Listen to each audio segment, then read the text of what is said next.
مضل له ومن يضلله فلا هادي له ونشهد أن لا إله إلا الله وحده لا شريك له ونشهد أن سيدنا وسندنا وحبيبنا ومولانا محمد صلى الله تعالى عليه وسلم الذي أرسله بالحق بشيرا ونذيرا وداعيا إلى الله بإذنه وسراجا وقمرا منيرا. وقد قال الله تعالى في كلامه المجيد وفرقانه الحميد: أعوذ بالله من الشيطان الرجيم. بسم الله الرحمن الرحيم. يا أيها الناس قد جاءتكم موعظة من ربكم وشفاء لما في الصدور وهدى ورحمة للمؤمنين، أو كما قال عليه الصلاة والسلام: ومن الليل فتهجد به نافلة لك عسى أن يبعثك ربك مقاما محمودا. صدق الله مولانا العلي العظيم وصدق رسوله النبي الحبيب الكريم. إن الله وملائكته يصلون على النبي يا أيها الذين آمنوا صلوا عليه وسلموا تسليما. اللهم صل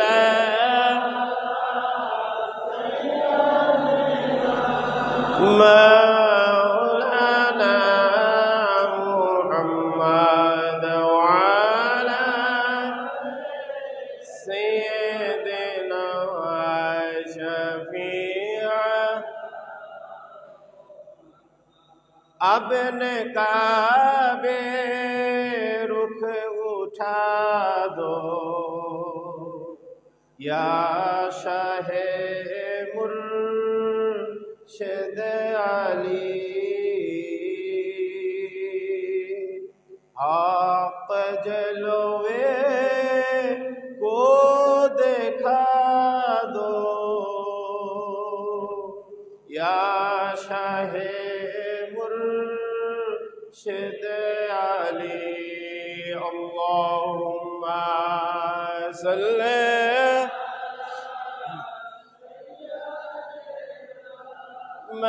मौलाना मुहम्मद वाला सय्यदना शफी मुहम्मद। সকলে পড়ি সাল্লাল্লাহু তাআলা আলাইহি ওয়া আলিহি ওয়াসাল্লাম। অনেকে আমরা শুধু সাল্লাল্লাহু আলাইহি ওয়াসাল্লাম বলি। সাল্লাল্লাহু আলাইহি ওয়াসাল্লাম মানে হচ্ছে শুধু নবীর উপরে সালাম, আর সাল্লাল্লাহু আলাইহি ওয়া আলিহি ওয়াসাল্লাম মানে বর্তমান হুজুর পাক পর্যন্ত আমরা প্রত্যেক হুজুর পাকের সালাম দিলাম। বলেন সুবহানাল্লাহ। শব্দটা হবে সাল্লাল্লাহু আলাইহি ওয়া আলিহি ওয়াসাল্লাম। আমরা সবাই সংক্ষেপে করে ফেলছি, বলি সাল্লাল্লাহু আলাইহি ওয়াসাল্লাম। নবী পাকের নাম পাকের শেষে এইভাবে আমরা উনার উপরে এবং হুজুর পাক পর্যন্ত আমরা প্রত্যেকের উপরে দুরূদ সালাম। বলেন সুবহানাল্লাহ।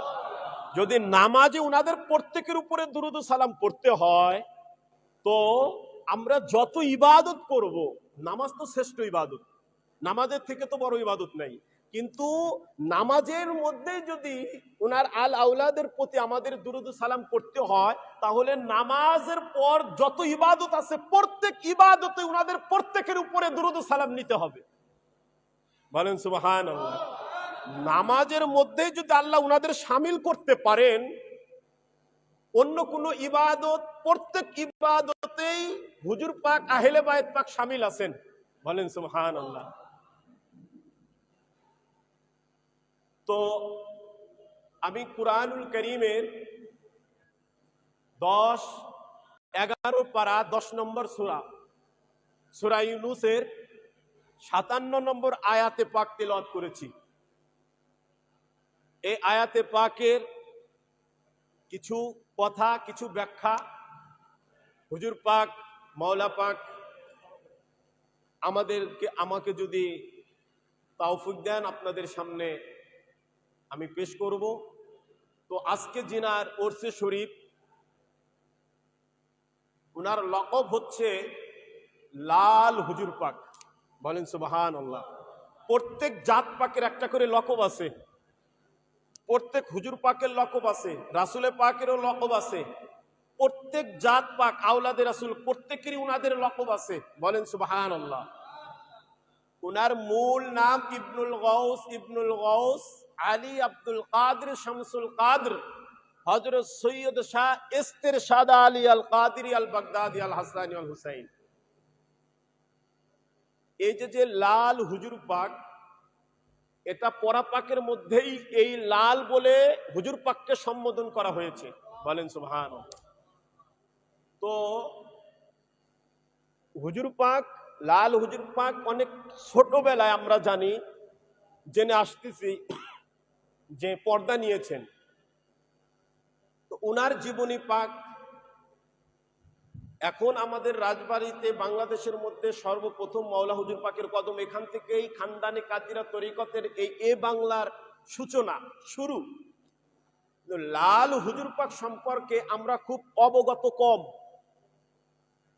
হুজুর পাকদের জীবনী পাকের বই আছে, ওই জীবনী পাকের বইয়ের মধ্যে মানে প্রত্যেকটা হুজুর পাকের কারামত পাক, শৈশব, কৈশোর, বেলাদত শরীফ, বেসালে পাক, কিন্তু লাল হুজুর পাক সম্পর্কে আমরা খুবই অবগত কম।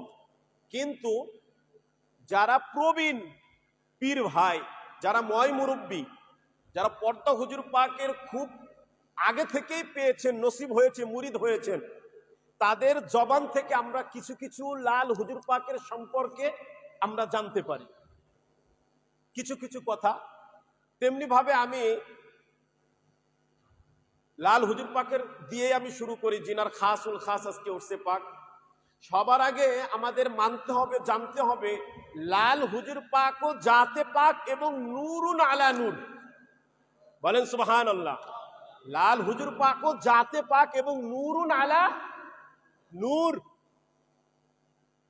আমরা রাসূলে পাককে দেখি নাই, কিন্তু রাসূলে পাকের প্রতি ঈমান আনতে হয়, হয় কি না?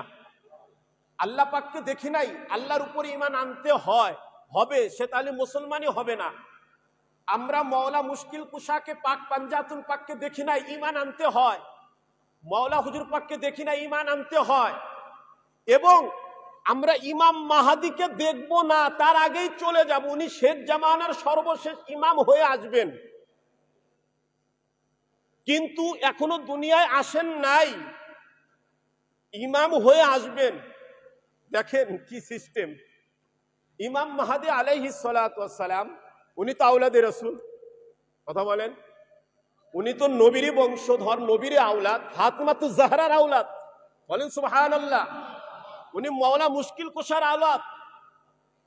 তো এক শ্রেণীর যারা উহাবি, লা মাযহাবি, আহলে হাদিস, ওরাও কিন্তু ইমাম মাহাদিকে ইমাম মাহাদি বলে সম্বোধন করে, করে কিনা? কিন্তু উনি কি এখন পৃথিবীতে আসছেন? ইমাম আসেন, কিন্তু উনি যে ইমাম, এটা এখনই উনি যে ইমাম হবেন, এসে ইমামতি করবেন, উনি যে ইসলামের রাহাবার হবেন, এটা এখন থেকে আমরা জানি কিনা? বলেন সুবহানাল্লাহ, আল্লাহু আকবার। ইমাম মাহাদি যে ইমাম হয়ে আসবেন, আমরা তখন নসিব হতেও পারে, নাও পারে। তো উনি যে ইমাম হয়ে আসবেন, তো আমরা সবাই বলতেছি উনি ইমাম হয়ে আসবেন, কারণ হাদিস শরীফে শুধু মাহাদি নাই, ইমামে মাহাদি আলাইহিস সালাম আছে। বলেন সুবহানাল্লাহ। উনি যে ইমাম হয়ে আসবেন, আমরা উনাকে ইমাম বলতেছি না? উনার উপরে বিশ্বাস আছে না? এই যেরকম উনাকে আমরা নাও পেতে পারি, আরো যুগ যুগ ধরে ইমাম মাহাদিকে ইমাম বলে আসা হচ্ছে, তেমনি ভাবে রাসূলে পাক পৃথিবীতে আসেন নাই মা আমেনার ঘরে। 570 খ্রিস্টাব্দে 12ই রবিউল আউয়ালে বাবা আদম থেকে ঈসা রুহুল্লাহ পর্যন্ত প্রত্যেক জামানার নবী, প্রত্যেক জামানের উম্মতগণ আমার নবীকে এভাবে মুহাম্মাদুর রাসূলুল্লাহ বলে চিনত। আমার নবীকে আদম নবীর উম্মতরাও চিনে, আমার নবীকে ইব্রাহিম খলিলুল্লাহর উম্মতরাও চিনে, জানতো যে মুহাম্মাদুর রাসূলুল্লাহ নামে শেষ জামানায় সর্বশেষ একজন নবী আসবেন। বলেন সুবহানাল্লাহ। তখন তো কোরআনও আসে নাই, কোরআন আসছে? কথা বলেন, কোরআন আসছে? তখন কোরআনও আসে। এই যে লাল হুজুর পাক, ওনার একটা সংক্ষেপে ওয়াকিয়া বলে আমি আমার ওয়াজের দিকে যাই। তো ওনার আব্বাজান হযরত সৈয়দ শাহ মুর্শিদ আলী আল কাদরি মাওলা হুজুর পাক, ওনার 4 ফাল্গুন ওরসে পাক হয় এবং গত মাসে আমরা 27 শাওয়াল করলাম আরবিতে। তো এমন একদিন ওরসে পাকে মাওলা হুজুর পাকের, তো লাল হুজুর পাকের মাজার পাকটা তো আপনারা সবাই চিনেন যারা মাজারে গিয়েছেন ঘেরা পাকে মেদিনীপুরে। নেমেই প্রথম যে মাজার পাকটা উঁচু সবুজ রং দিয়ে, সবসময় সবুজ রঙের থাকে লাল হুজুর পাকের, প্রথমেই যে মাজার পাকটা ওটা লাল ভাইজান কেবলা পাকের মাজার। বলেন সুবহানাল্লাহ। এবং ওনাকে ভাইজান কেবলা বলেও সম্বোধন করা হয়। তো ওনারা মেজ হুজুর পাক হযরত সৈয়দ শাহ ইরশাদ আলী আল কাদরি আল বাগদাদি আল হাসানি আল হুসাইন, তো ওনারা 2 ভাই উপস্থিত মাজার পাকে মাওলা হুজুর পাকের ওরসে পাক। তো বিকেল বেলায় সন্ধ্যার আগে, ওরসে পাক সন্ধ্যার পর থেকে শুরু হবে, সন্ধ্যার আগে আকাশে মেঘ করেছে, প্রচন্ড মেঘ। তো হুজুর পুন্নুর পাক উনি বলতেছেন যে পীর ভাইরা আসবে কিভাবে, বৃষ্টি হবে, পীর ভাইরা আব্বা হুজুরের মাওলা পাকের মাজারে আজকে ওরসে শরীফ, আজকে কিভাবে হাজির হবে, আসবে কিভাবে, এত বৃষ্টি হবে, আকাশে মেঘ ধরেছে। তো লাল ভাইজান কেবলা ওখানেই দাঁড়িয়ে বলতেছে, না ভাই আজকে বৃষ্টি হবে না। বলেন সুবহানাল্লাহ। আজকে বৃষ্টি, কিন্তু দুজনেই জাতে পাক। 2 ভাই কি কথা বলেন, 2 ভাই কি ওলি, 2 ভাই কি আওলাদে রাসূল। এখন এক ভাই বলতেছে আকাশে মেঘ পড়েছে, মেঘ তো আল্লাহর পক্ষ থেকে, বৃষ্টি হবে তো আল্লাহর পক্ষ থেকে। তো এক ভাই বলতেছে বৃষ্টি হবে, আর এক ভাই বলতেছে না বৃষ্টি হবে না। এখন কনফিউজ কি হবে, কথা বলেন ঠিক কিনা। কিছুক্ষণের মধ্যে দেখে কি বাতাস এসে মেঘ উড়ে নিয়ে যাচ্ছে, বাতাসও হচ্ছে, মেঘও উঠতেছে, কয়েক ফোঁটা বৃষ্টিও পড়তেছে। জোরে বলবেন না। কিছুক্ষণের মধ্যে দেখে বাতাস উঠে আসছে, মেঘ হলে তো সাধারণত বাতাস ওঠে, বাতাস উঠে আসছে, মেঘও উঠতেছে, কয়েক ফোঁটা বৃষ্টিও নেমেছে। এক হুজুর পাক বলেছেন বৃষ্টি হবে, আর একজন বলতেছে বৃষ্টি হবে না। আব্বা হুজুর পাকের ওরস। তো আল্লাহ পাক দুনো ওলির কথাই, দুনো জাতে পাকের কথাই আল্লাহ পাক কবুল করলেন এবং দুনো ভাইয়ের কথাই আল্লাহ পাক রাখলেন। আল্লাহ পাক দুনো ভাইয়ের কথাই রাখলেন, বৃষ্টিও হলো, মেঘও পরিষ্কার হয়ে গেল। সংক্ষেপে তখন সমস্ত পীর ভাই এসে আরাম মতো ওরসে শরীফ করে যেতে পারলেন। বলেন সুবহানাল্লাহ। তো ভাই এই দরবারে জিনারাই আসেন, যত নবজাত আওলাদ পাক হোক, আজকে জন্ম হোক, তিনিও জাতে পাক, তিনিও নূর। ভাবা যাবে না কম বেশি নূর, জাতে পাক কখনো কম বেশি হয় না। মাওলা হাসান মাওলা হুসাইন আজ পর্যন্ত কোন হাদিস কেউ আপনাদের সামনে বর্ণনা করেছে যে এক জায়গায় মাওলা হাসানের মর্যাদা বেশি, এক জায়গায় হুসাইনের মর্যাদা কম? কথা বলেন। জাতে পাক লুলু মারজান, চন্দ্র এবং সূর্য। এক ভাইকে আল্লাহ কামার বলেছেন, এক ভাইকে আল্লাহ শামস বলেছেন, ডান পাকেও আছে। তো জাতে পাক জিনারা, তাদের কখনো বিভাজন পার্থক্য কম বেশি করা, এটা ঈমান বহির্ভূত আকীদার গলদের কাজ। তার ঈমান নষ্ট হয়ে যাবে কেউ যদি হুজুর পাকদের জাতে পাকের কম বেশি করে। কথা বলেন ঠিক কিনা? কারণ আমার বড় মালিক কেবলা ও কাবা যখন হায়াত পাকে ছিলেন, যখন মওলা পাকের ওরসে শরীফ হতো, দায়রা পাক থেকে বড় মালিক পাকও যেত, ছোট মালিক পাকও যেত, বর্তমান মালিক পাকও যেত। তিনও বাদশা হাজির হয়ে পরা পাকে হাজির থাকতো। কথা বলেন ঠিক কিনা? আমরা দেখেছি। তো উনি দুনিয়াতে এসেছেন পরে ছোট হুজুর পাক। বড় মালিক পাকের এক কাছের খাদেমের মুখ থেকে একদিন শুনলাম যে ছোট মালিক পাক দায়রা পাক থেকে যাচ্ছেন মাজার পাকে, বড় মালিক পাক খাদেমকে দেখাচ্ছেন ইশারা দিয়ে যে ছোট জবরদস্তি বড় ওলি আছে। আরে জোরে বলেন। এনারা জাতে পাক, ইনাদেরকে বড় ছোট কম বেশি করার এখতিয়ার আমাদের নাই। কোরআন হাদিসে আল্লাহ পাক করেন নাই, কেউ দেখাইতে পারবে না। এনারা প্রত্যেকেই হ্যাঁ এটা বলতে পারেন যে বদনিশীন সাজ্জাদানশীন। আরে ভাই, রাসূল পাকের জামানায় তো মওলা মুশকিল কুশা ছিল। রাসূল পাক যখন বাদশাহী করেছেন, মওলা মুশকিল কুশা রাসূল পাকের সাহায্য করেছেন। কথা বলেন ঠিক কিনা? মওলা আলীর মান কি কমে গেছে? কথা বলেন, ওনার কি কম? উনি তাহলে আল্লাহ পাক বলেছেন যে আদম সৃষ্টির আগে আলী এবং নূরে মোহাম্মদ একটাই নূর ছিল।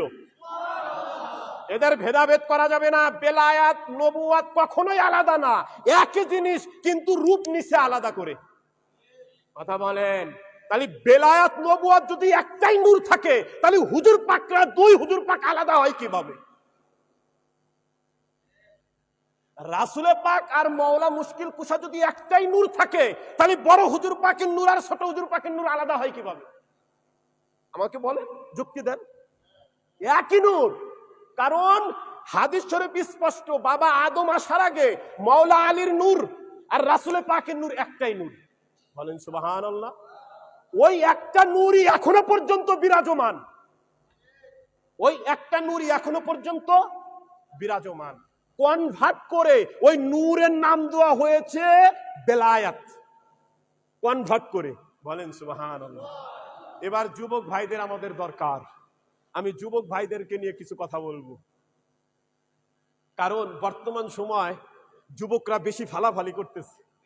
কতক্ষণ যুবকরা মনে করতেছে আমরা ইসলাম সব বুঝে গেছি। মনে রাখবেন, ইসলাম কখনো মোল্লা মৌলানার কাছ থেকে নিবেন না, ইসলাম নিবেন ওলি আল্লাহর কাছ থেকে। কোন পৃথিবীর কোন আলেম ইসলামে ঢুকাইতে পারে না, বুঝাইতে পারে না। একজন ওলির কাছে সঠিক ইসলাম, কোন মুফতি মুহাদ্দিসের কাছে ইসলাম নাই। যুবক ভাইদের আমার দরকার। মুরব্বীরা বয়স হয়ে গেছে, তারা কবুল হয়ে গেছে। বলেন সুবহানাল্লাহ। মুরব্বীরা কবুল, কিন্তু আগামী প্রজন্ম যুবক। এবার আসেন নবী দিয়ে শুরু করি কথা বোঝানোর আগে। কিছু কিছু ক্ষেত্রে মানুষের কারণে জায়গা দামি হয়, আর কিছু কিছু জায়গা মানুষের কারণে জায়গা দামি হয়, আবার কিছু কিছু জায়গা মানুষের কারণে দামি হয়। জায়গা দামি হয় মানুষের কারণে, আর মানুষ দামি হয় জায়গার কারণে। এই যেখানে বসে আছেন, এই জায়গা দামি না অদামি? এটা কিসের কারণে হয়েছে? জায়গার কারণে না মানুষের কারণে? কথা বলেন না কেন? সে কোন মানুষ? আওলাদে রাসূল মওলা হুজুর পাকের কদমের কারণে এই জায়গা দামি। এই জায়গা দামি হয়েছে বিধায় এই জায়গায় আমরা বসে আছি, আমরাও দামি। কথা বলেন না কেন? এই জায়গা দামি, এই জায়গায় আমরা আসছি দেখে আমরাও দামি। এই জায়গাটা দামি হয়েছে কার কারণে? মওলার কদমের কারণে। এই জায়গার কোনো দাম ছিল? এই জায়গার কোনো দাম ছিল? যখন এই জায়গাতে মওলা পাক কদম রেখেছেন, এই জায়গার দাম আল্লাহর আরশ আজিম সমতুল্য হয়ে গেছে। এই জায়গার দাম মেদিনীপুর বরাবর হয়ে গেছে। এই জায়গার দাম কারবালা বরাবর হয়ে গেছে। এই জায়গার দাম মদিনা বরাবর হয়ে গেছে। আপনি বলবেন কি কন? হ্যাঁ, যার মধ্যে নবী আছে ওটাই মদিনাওয়ালা, ওটাই মদিনাওয়ালা। আর ওই লোক যেখানে দাঁড়ায় ওটাই মদিনা শরীফ। বলেন সুবহানাল্লাহ। আমার হুজুর পাক মদিনাওয়ালা না? কথা বলেন না কেন? হুজুর পাক মদিনাওয়ালা না? এই যে দরবারে বসে আছেন, কার দরবার? মদিনাওয়ালা নবীর রেসালাতের দরবারে বসে আছি। এ দরবার কার? মাওলা আলীর দরবারে বসে আছি। এই দরবার কার? এই গৌসে পাকের দরবারে বসে আছি। আগে রেসালাত হয়েছে, আগে বেলায়াত হয়েছে, আগে গৌসিয়াত হয়েছে, তারপর মেদিনীপুর হয়েছে। কথা বলেন ঠিক কিনা? তাহলে জায়গা দামি হয়েছে কিসের কারণে? মানুষের কারণে। এবার মানুষ দামি হয় কিসের কারণে? জায়গার কারণে। হুজুর পাকের কারণে এই জায়গা দামি, আর আমরা এই জায়গার বদলতে দামি। আমরা এই জায়গার বদলতে দামি। বলেন সুবহানাল্লাহ। এবার আসেন যুবক সমাজ, একদল ভাবতেছে খানকা শরীফে যাওয়া যাবে না। বলেন, বলে কিনা? আগে গোপনে বলতো, এখন প্রকাশ্যে বলে। 10 বছর আগে, 20 বছর আগে কিন্তু প্রকাশ্যে সাহস পায় নাই, ফিস ফিস করে কইছে। এখন দেখে দেখে টিটকিরি দিয়ে কয়। চেঞ্জ হয়েছে না? পরিবর্তন আসছে কিনা? সামনে মাইক দিয়ে কবে আরো পরিবর্তন হবে। এখন আমাদের পীর বাইরে ফিস ফিস করে ওদের দেখে, তো ওকে সামনে জোরে কওয়া যাবে না আজকে ওরস। কথা কন না কে? কি পরিবর্তন হয়ে গেছে? কেন হলো এগুলা? কেন হলো? আমাদের আকীদা দুস্থ না, ঠিক জায়গায় আমরা রাখতে পারতেছি না। সেই কথা আমি কোরআন দিয়ে প্রমাণ করব, কোরআন হাদিসও বলবো না। একদল যুবক ভাইয়েরা বা বর্তমান সমাজের লোকরা বলতেছে খানকা আলাদা, মসজিদ আলাদা। খুব খেয়াল করেন আমার কথা। মাদ্রাসা আলাদা, দরবার আলাদা। মূলত আমরা দেখি কোরআন হাদিস রাসূলের পাকের কাছ থেকে আমরা জানি। বর্তমান জামানায় এসে আমরা সবাই জানতেছি কি? ওরা জানাচ্ছে, মেসেজ দিচ্ছে সবাইকে ভুল ধারণা। মসজিদ আলাদা, খানকা আলাদা, দরবার আলাদা, মাদ্রাসা আলাদা, নবী আলাদা, আল্লাহ আলাদা, ওলি আলাদা। কথা কন? আমার কথা ভুল হলে ধরাই দিবেন বাবা। এটাই তো সিস্টেম এখন চলতেছে। খানকায় যাওয়া যাবে না, মসজিদে যত বেশি যাও সমস্যা নাই। দরবারে যাওয়া যাবে না, যত বেশি মাদ্রাসায় যাও সমস্যা নাই। মাদ্রাসায় যত বেশি যাও, ওলির দরবারে যাওয়া যাবে না, যত বেশি চিল্লাই যাও। কতক্ষণ? আমার কাছে বিভিন্ন জায়গায় যাই তো, বাড়ির মুরব্বীরা আসে, হাবিব সাহেব, মৌলানা সাহেব, সাওয়ালের আর ধরে রাখতে পারলাম না। কে কয়? তাবলিগ আলারা নিয়ে গেছে। কি করবো? আসে আমার কাছে কয় চিল্লাই যাবি 40 দিন। আমি বললাম কাকা ঠেকাইতে পারেন না? কয় ঠেকাইতে গেলে মারতে আসে। ছেলে বাবারে কি করতে আসে? কয় আমার ঠেকান আমার সাওয়ালের। আমার কথা বিশ্বাস না হলে জরিপ করেন, 80টা পরিবারের পীর ভাইদের পরিবারের ছেলেরা পথভ্রষ্ট হয়ে যাচ্ছে। বাপ খানকায় এসে ছিন্নি না, সকালে ঘুম থেকে উঠে টেবিলে দেখে তাবারক, খায় না, মুখ না ধুয়ে বাজারে হোটেলে এসে নাস্তা করে চলে যায়। ভাই কেন? কারণ আপনি ব্যর্থ, আপনার সন্তানকে খানকামুখী করতে পারেন নাই, বুঝ দিতে পারেন নাই। আপনি দায়ী, আপনি, আর কেউ না। দেখছেন সন্তানের সাথে পারতেছেন, আমাদের কাছে আসতেছে, আমি কি করবো বলেন? আমার ভয় করতেছে, ছেলেকে আপনি একটু বুঝান না। আমি পাঠাই দিয়ে বুঝাবো না একটু। কয় আপনার কাছে নালিশ দিলে আরো রাখবে। তুমি লোক পাও নাই, ওনার কাছে নালিশ দিছ, আমার সম্মান নাই, আমার ইজ্জত নাই, আর তোমার বাড়ির ভাত খাবো নাই। যে গেলাম 1 চিল্লা দিতে চাইছিলাম, এখন ডাবল চিল্লা দেবো, 1 সাল দেবো, 1 বছর আর বাড়ি আসবো না। কথা কন? তাবলিগ, তাবলিগ কন? এই তাবলিগে আমি যা সময় কাটাইছি, ওর ভিতরে কি আছে আমি জানি। ওরা 2টা কিতাব পড়ায়, ফাজাইলে আমল, ফাজাইলে সাদাকা, এছাড়া ওদের কোনো কিতাব নাই। কথা বুঝছেন? ওরা কি করে আমি জানি। তো আমি ওদিকে না, আমি বুঝাইতে চাচ্ছি তাওহীদ। একদল বলতেছে শুধু মসজিদে চলো, খাও, ঘুমাও, ইবাদত করো, যা করো মসজিদে, খবরদার খানকায় যেও না। একদল বলতেছে দরবারে যেও না, মাদ্রাসায় যত যাও, মাদ্রাসায় পাঠান, মাদ্রাসায় পাঠান। দেখবেন বাসা ভাড়া করে করে মাদ্রাসা করতেছে, কয় মাদ্রাসায় দিয়ে দেন, দরবারে নিয়েন না।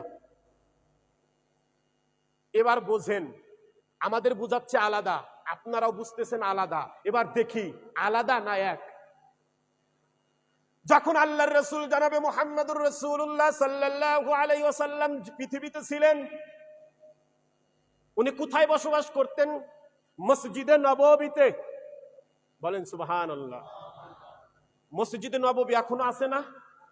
কথা বলেন আছে কিনা? ওখানে নামাজ হয়, আজান হয়, হয়তো ওটা তো মসজিদ। কার মসজিদ? নামি মসজিদে নববী, রাসূলের পাকের মসজিদ। কারণ ওই মসজিদেই রাসূলের পাক সবসময় আল্লাহর ইবাদত করতেন। আচ্ছা, মসজিদ পাইলেন, দেখি খানকায় যাওয়া যাবে না, দরবার আলাদা, খানকা আলাদা, দেখি।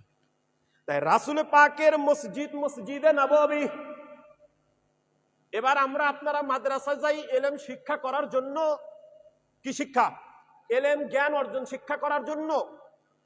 মাদ্রাসা হচ্ছে আমরা বলি নবীর ঘর, মসজিদ আল্লাহর ঘর, খানকা ওলি আল্লাহর ঘর, আওলাদে রাসূলের ঘর, ওলির ঘর খানকা শরীফ।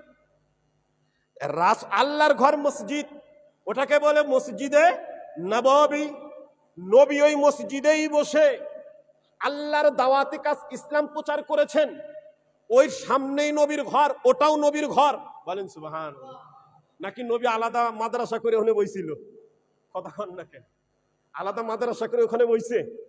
মসজিদে নববীতে আল্লাহর রাসূল ওখান থেকে দিন প্রচার করতেন, ওখানেই আল্লাহর ইবাদত করতেন। দুইটা পাইলাম, মসজিদ মাদ্রাসা। খানকা, সর্বপ্রথম খানকা হচ্ছে রাসূলের পাকের হুজরা শরীফ। বলেন সুবহানাল্লাহ। রাসূলের পাক ওনার হুজরা শরীফ সর্বপ্রথম খানকা। খানকা যদি কেউ জানতে চায়, দরবার যদি কেউ জানতে চায়, তো রাসূলের দরবার থেকেই দরবারের উৎপত্তি। মসজিদ রাসূলের পাকের ঘর থেকে উৎপত্তি, রাসূলের পাকের ঘর থেকেই মাদ্রাসা, রাসূলের পাকের ঘর থেকে হুজরা শরীফ, রাসূলের পাকের ঘর থেকেই দরবার শরীফ। এটা তো আলাদা কিছু না। যেখানে মসজিদ থাকবে সেখানেই মাদ্রাসা থাকবে, যেখানেই মাদ্রাসা থাকবে সেখানেই খানকা থাকবে, যেখানেই খানকা থাকবে সেখানেই দরবার শরীফ থাকবে। সেখানে কি শরীফ থাকবে? দরবার শরীফ। মিলান, হুজুর পাকদের কদম পাক মিলান। আল্লাহর ঘর মসজিদও আছে, নবীজির মাদ্রাসাও আছে। আমরা এই দরবারের ভর্তি, এখানে খানকাও আছে। নবীর দরবারও মেদিনীপুর দরবারের মধ্যে আছে। বলেন সুবহানাল্লাহ।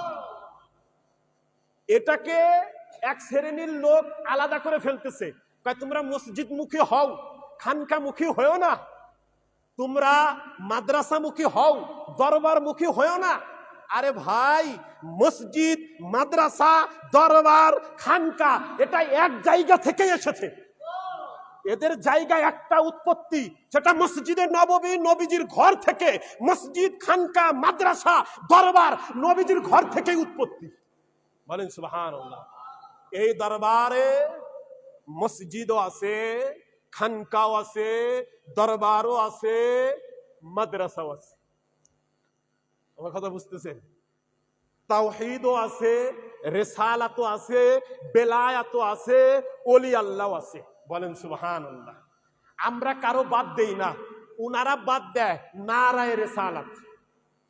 কথা কন, বাদ দেয় কিনা?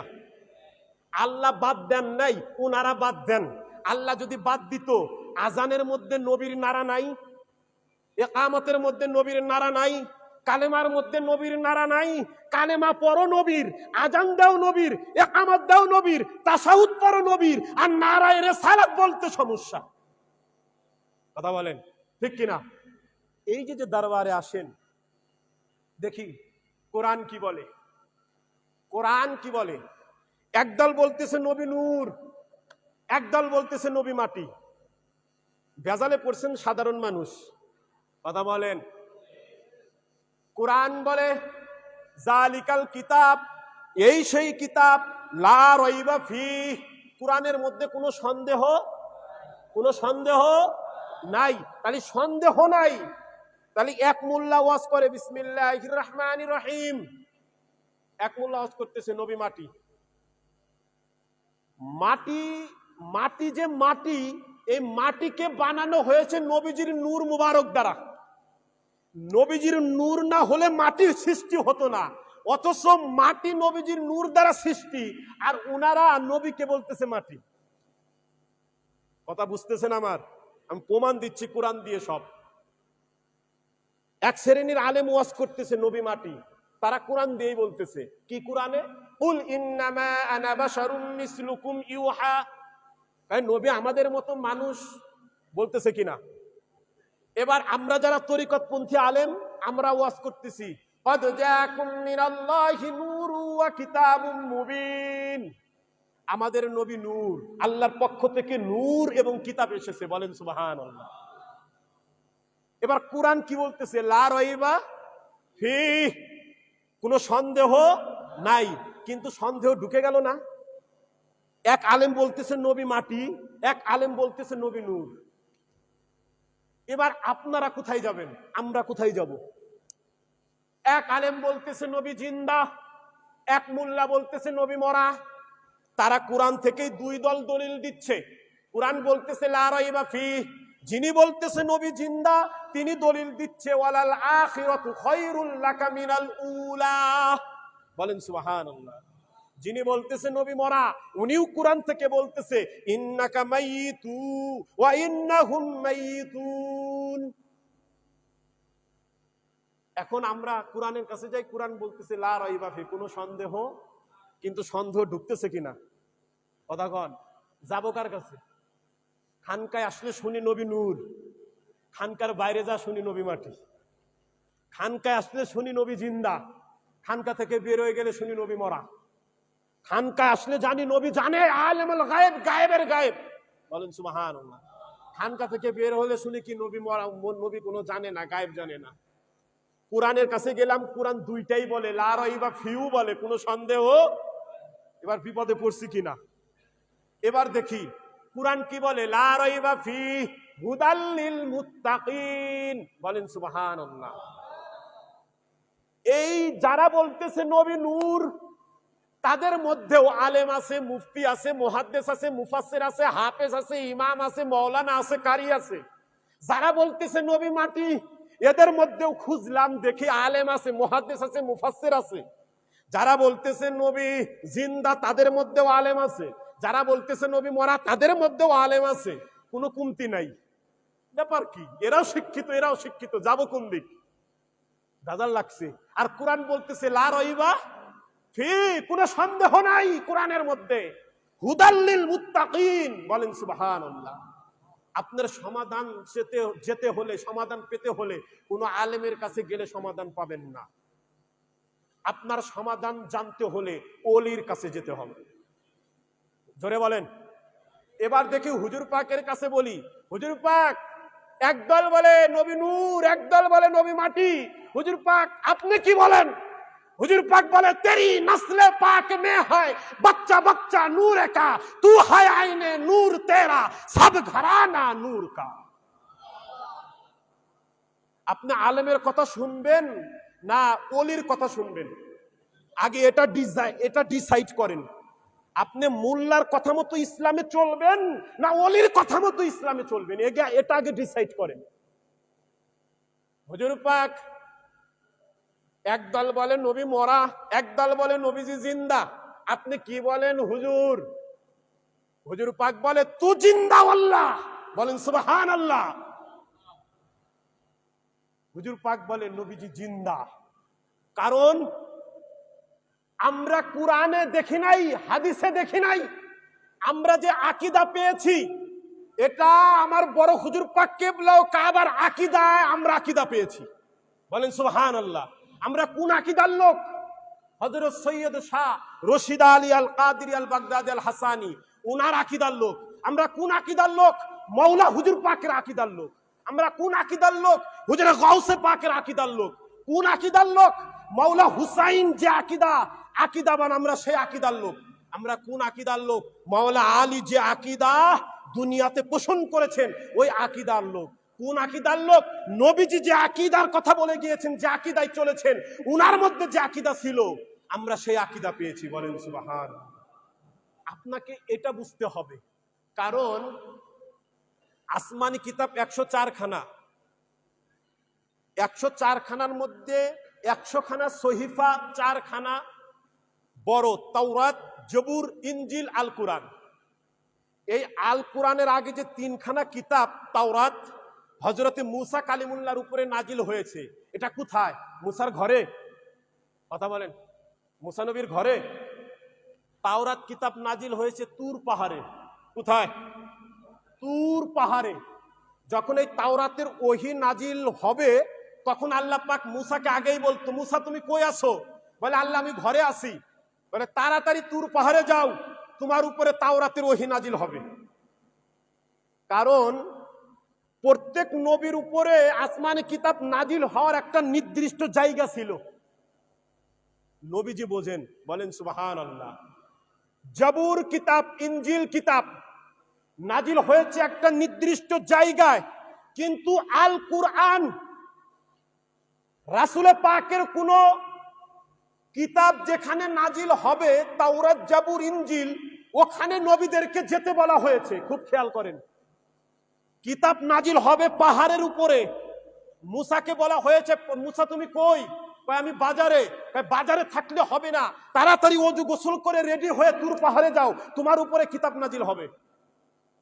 খুব খেয়াল, প্রত্যেক নবীর উপরে কিতাব নাজিল হয়েছে নির্দিষ্ট একটা জায়গায়, কিন্তু আমার আপনার নবীর উপরে আল কুরআন নাজিল হয়েছে এটা নির্দিষ্ট জায়গায় না, নবী যেখানে কুরআন সেখানে। জোরে বলেন। এটার কারণ আমি বলে দিচ্ছি। সূরা আল ফাতিহা দেখবেন প্রত্যেকটা সূরার সাথে লেখা আছে সূরাতুল ফাতিহা মাক্কিয়া, আছে না? সূরাতুল ফাতিহা মাক্কিয়া, যারা কোরআন শরীফ পড়া জানেন। সূরাতুল বাকারা মাদানিয়া। কুরআনকে জিজ্ঞেস করেন, কুরআন তোমার একটা সূরার সাথে মক্কা লাগানো, একটা সূরার সাথে মাদানি লাগানো, এর কারণ কি? কুরআন বলে এটা আমার কারণে হয় নাই, রাহমাতাল লিল আলামিনের কারণে আমি কুরআন কিছু কিছু সূরা মক্কায় নাজিল হয়েছে, কারণ মক্কায় যখন নবীজি ছিল ওই সূরাগুলো, ওই আয়াতে পাকগুলো তখন নবীর উপরে ওহী হয়ে এসেছে, এই জন্য ওই সূরার নাম হয়েছে মাক্কিয়া। যখন মক্কা থেকে মদিনায় হিজরত করলো, মদিনায় গিয়ে যে সকল আয়াতে পাক, যে সকল সূরা পাক নাজিল হলো নবীজির উপরে, ওই সকল সূরার নামকরণ হলো মাদানিয়া। বলেন সুবহানাল্লাহ। তার মানে বোঝা গেল কুরআন যেখানে নবী সেখানে না, তাওরাত যেখানে সেখানে মুসা, জাবুর যেখানে সেখানে দাউদ, ইনজিল যেখানে সেখানে ঈসা, সহিফা যেখানে সেখানে আদম, কিন্তু কুরআন যেখানে সেখানে নবী না, নবী যেখানে কুরআন সেখানে। জোরে বলেন, নবী যেখানে কুরআন সেখানে। এই জন্য মাওলা আলী বলে কুরআনের আয়াতে পাক সূরা বনি ইসরাইল, ওয়াকুল জাল হক ওয়া যাহাকাল বাতিল ইন্নাল বাতিলা কানা যাহুকা। বলেন সুবহানাল্লাহ। কুরআন যেখানে সেখানে আহলে বায়াত পাক না, আহলে বায়াতে পাক যেখানে কুরআন সেখানে। কথা বুঝতেছেন আমার? নবী যেখানে সেখানে কুরআন, কুরআন যেখানে সেখানে নবী না। আপনার কে কোনজনই অমুসলিম যদি বলে তোমাদের আমি মুসলমান হব, তো তোমরা প্রথমে কি করতে হবে? আমরা বলি আপনাকে পাক পবিত্র হয়ে গোসল করতে হবে। কি করতে হবে? তারপর তওবা পড়তে হবে। কি করতে হবে? তারপর কালেমা পড়তে হবে। এই তো প্রথম শর্ত। তো বলে তোমরা যে কালেমা পড়ো, ঈমান আনতে হবে এক আল্লাহর প্রতি, কোথায় আছে? আমি আপনি কি বলবো? কোরআনে আছে। কি বলবো বলেন? আমাদের কোরআনে আছে। বলে এই যে নামাজ পড়তে হবে, এর দলিল কি? বলে কোরআনে আছে। আকিমিস সালাহ, রোজা রাখতে হবে, এর দলিল কি? বলে কোরআনে আছে। যাকাত দিতে হবে, এর দলিল কি? কোরআন। হজ করতে হবে, এর দলিল কি? কোরআন। সত্য কথা বলতে হবে, এর দলিল কি? কোরআন। হালাল খেতে হবে, এর দলিল কি? কোরআন। হারাম বর্জন করতে হবে। এক কথায় এই দুনিয়া আখিরাতে যা কিছু হয় সব কিছুর দলিল কি? কথা বলেন। এবার প্রশ্ন করছে একজন বিধর্মী, কুরআন যে আল্লাহর কুরআন, আসমানি কিতাব, এর দলিল কি? কুরআনের দলিল কি? এই আহাম্মক মার্কা, বোকা মার্কা মোল্লা মৌলবীরা কুরআন নিয়ে দৌড় পারতেছে আর মসজিদ নিয়ে দৌড় পারতেছে। কথা কন, কি কি নিয়ে দৌড় পারে? কুরআন। আর কুরআন বোঝেই না। আমি যে আয়াতে পাক তিলাওয়াত করছি তরজমা এখনো যাইনি, যাব সূরা ইউনূসের 57 নম্বর আয়াত, দেখেন আল্লাহ কি কয়। তো ওরা মসজিদ আর কুরআন নিয়ে দৌড় পারতেছে, নবীর নারা পর্যন্ত বন্ধ করে দিচ্ছে। দাড়ি যত বড় রাখো, কিন্তু কবলাল জুমা আর বাদাল জুমা ছেড়ে দাও। কথা বলেন নাই? কথা বুঝছেন আমার? মানে দাড়ি বড় রাখা সুন্নত, ওরা কয় দেড় হাত বা দেড় মুষ্টি, কিন্তু কবলাল জুমা বাদাল জুমা না করে মসজিদ থেকে বাড়া যায়। ওই সুন্নত দরকার নাই, দাড়ির সুন্নত থাকলেই তোমার যথেষ্ট। মানে নামাজের যে সুন্নত, এই সুন্নত তারা পড়তে রাজি না, ফরজ পড়েই চলে যাচ্ছে। আরে ভাই, নবীকে বাদ দিচ্ছেন, নবী কি ছোট হয়ে যাচ্ছে? আপনাদের বুঝায় আরো। একদল মুরব্বী এক জায়গায় গেলে কয়, মৌলানা সাহেব আমরা তো দিনে দিনে কমে যাইতেছি, কি হবে না সামনে? আমাকে দল তো বাড়তেছে না। এ টেনশন আমার আপনার না বাবা। আপনাদের উদাহরণ দেই, 1,24,000 পয়গম্বরের মধ্যে নূহ নবীর নাম শুনছেন? নূহ নবী, উনার হায়াত দিয়েছিল আল্লাহ 950 বছর। কত বছর? 950 বছর। 950 বছর দাওয়াত দিয়ে মুসলমান আল্লাহর তাওহীদের প্রতি মুসলমান বানাইছে মাত্র 40 জন। কতজন? 950 বছর দাওয়াত দিয়ে মুসলমান হয়েছে কয়জন? 40 জন মাত্র। আমার আপনার নবী সমস্ত নবীর থেকে হায়াত কম না বেশি? 63 বছর হায়াত পাইছে দুনিয়ার জীবনে। প্রকাশ হয়েছে 40 বছর থেকে, যে ইসলাম আপনি প্রকাশ্যে দাওয়াত দেন, মাত্র 23 বছর পাইছে। কয় বছর? 23 বছর পেয়েছে। এই 23 বছরের মধ্যে উনি যে প্রচার করছে, আজও পর্যন্ত নবীর ওই কথার উপরে, দাওয়াতের উপরে মানুষ মুসলমান হচ্ছে। বলেন সুবহানাল্লাহ। হাসরের ময়দানে আল্লাহ রাসূল বলে, আদম থেকে ঈসা রুহুল্লাহ পর্যন্ত, এই যে আমরা মসজিদে কাতার দিয়ে নামাজে দাঁড়াই না, হাসরের ময়দানে এরকম কাতার হবে। কি হবে? লাইন হবে, কাতার হবে। পুরা পৃথিবী থাকবে, পুরা জমিন, পুরা পৃথিবী থাকবে ময়দান। বলেন সুবহানাল্লাহ। খালি বাংলাদেশের কথা বলতেছি না, সারা পৃথিবী, ওয়ার্ল্ড। তো বলতেছে হাসরের ময়দানে সমস্ত পয়গম্বর আদম থেকে শুরু করে আমার পর্যন্ত মোট 120টা কাতার হবে। কয়টা? 120টা কাতার। এই যে আপনারা কম মনে করেন না, এটার ফয়সালা দিচ্ছি, মনে রাখেন। বলতেছে 40টা কাতার আদম থেকে ঈসা রুহুল্লাহ, এই সমস্ত নবীর উম্মতের মিলে হবে মাত্র 40টা কাতার। আর আমি নবী মুহাম্মদুর রাসূলুল্লাহ সাল্লাল্লাহু আলাইহি ওয়া সাল্লাম, আমি নবীর উম্মতের জন্য হবে বাকি 80টা কাতার। আরে জোরে বলেন, আমরা ভারী, আমরা কম না বেশি? কথা কন, কম না বেশি? হাসরের ময়দানেও উম্মতি মুহাম্মাদি 80 কাতারের মতো থাকবে। বলেন সুবহানাল্লাহ। আমরা ওখানেও 2 ভাগ বেশি থাকবো। যে কথা বলতেছিলাম, যে নামাজের দলিল কুরআন, হজের দলিল কুরআন, কাবার দলিল কুরআন, সমস্ত কিছুর দলিল, শরীয়তের দলিল কুরআন। তো কুরআনের দলিল মুহাম্মদুর রাসূলুল্লাহ, আর শুধু কুরআনের দলিল নয়, স্বয়ং আল্লাহ পাকের দলিল মুহাম্মদুর রাসূলুল্লাহ, আল্লাহর দলিল। কারণ আল্লাহকে কেউ চিনত না, আল্লাহকে কেউ জানতো না। মানুষ আগুন পূজা, মূর্তি পূজা, অমুক পূজা, তমুক পূজা এগুলা করতো, ঠিক কিনা? কিন্তু আমরা আল্লাহকে চিনিছি নবী থেকে। কার থেকে? নবী থেকে। বলেন সুবহানাল্লাহ। এই যে নবী যে নূর, আর একটা উপমা দেই, মুসা নবীর ঘটনা।